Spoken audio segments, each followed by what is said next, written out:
Anyone who has ever remotely played anything Atari is remotely familiar with the game Asteroids, the vector-based arcade game that was so popular they needed bigger coin boxes. As such, Asteroids became one in many of a long line of popular arcade games to be ported over to a whole bunch of video game consoles.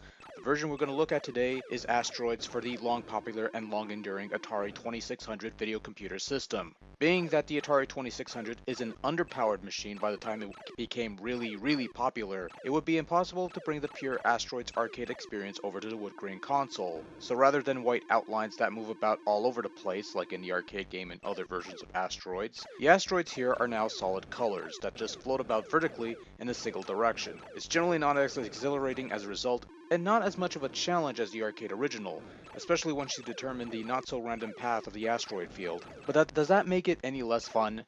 Not necessarily. If nothing else, this feels more like Asteroids Light that you could introduce some beginners before they could take on the more advanced versions of the game. And this version does boast like, what, 70, 80 variants?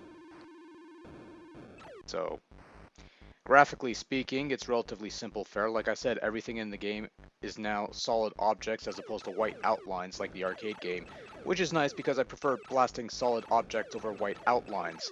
However, there's virtually no animation, asteroids move in place without ever rotating or anything like that, and UFOs are single frame affairs. The only semblance of animation is when you're changing your fighter's direction.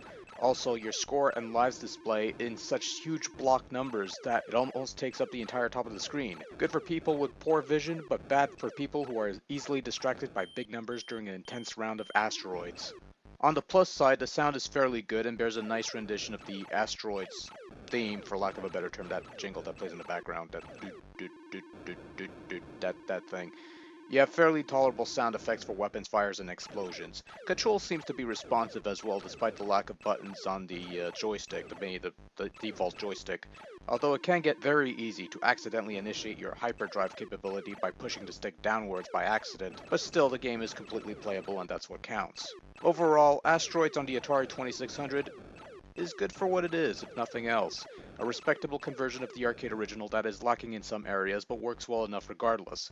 This would not be the most ideal interpretation of Asteroids worth tracking down if you've never played the game and are curious about it, but it's alright given the limitations of the hardware. It's a fairly cheap game, easy to find, and a good enough addition to the Atari 2600 collection if you don't have it already, so yeah, why not?